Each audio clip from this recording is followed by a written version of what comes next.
selective reduction, just as parents can see their offspring before they appear. Sonograms of the future are possible for those who pause to let sounds become sights, rumblings and resonances become apparitions of the future, which we might call a kind of avatar. Scenarios are not fixed strategies, but recognitions that human choices, beliefs, and habits create paths toward probable and possible future outcomes. Some of these pathways are positive, some of them destructive.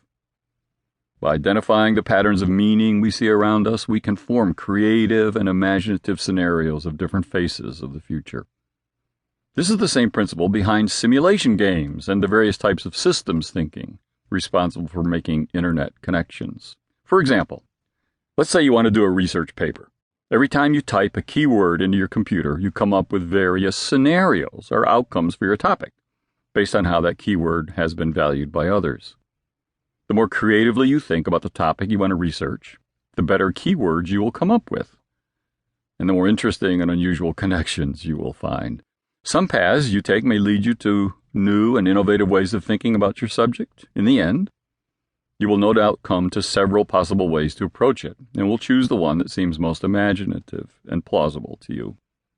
Scenario thinking works much the same way. It is the art of seeing patterns, making connections, juxtaposing differences, tracking the drivers of change, tracing the paths of those patterns and connections, and then composing creative narratives about the potential outcomes they foretell. Thin slices of information can reveal the future. For example, Matthew Hertenstein runs an emotion research center at DePaul University in Greencastle, Indiana. He's found that those who smiled the most in their old photos, whether as a child or in their high school or college yearbooks, are more likely to have successful marriages than those who didn't. And those who frowned were most likely to have divorces. So smile for the camera. Scenario thinking creates landscapes of meaning and bridges to the future from recognizing how the future is behind and the past ahead.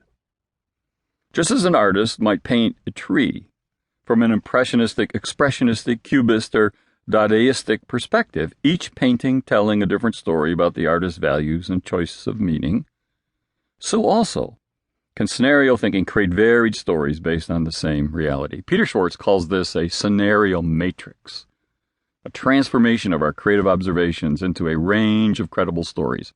4 futures that are as different as you can possibly make them, covering the broadest range of possible outcomes.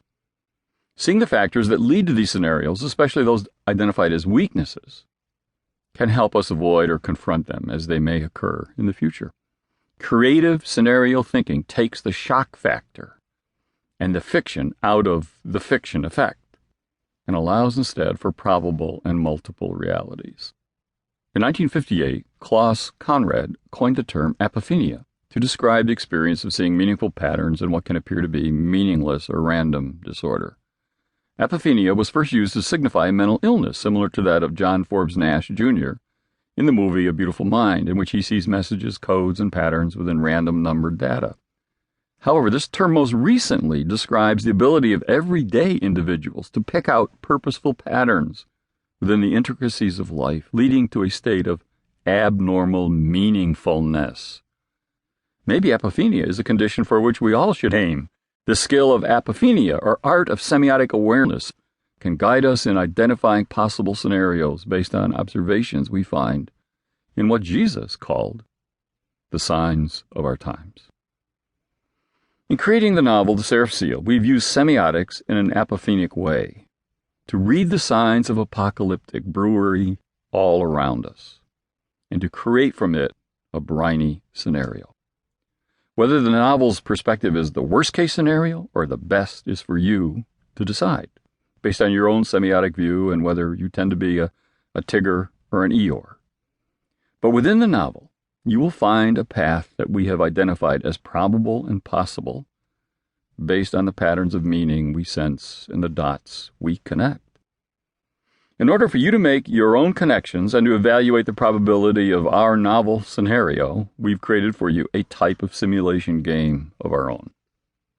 It is a way for us to conscript you into our ailment and for you to participate in our apophenia.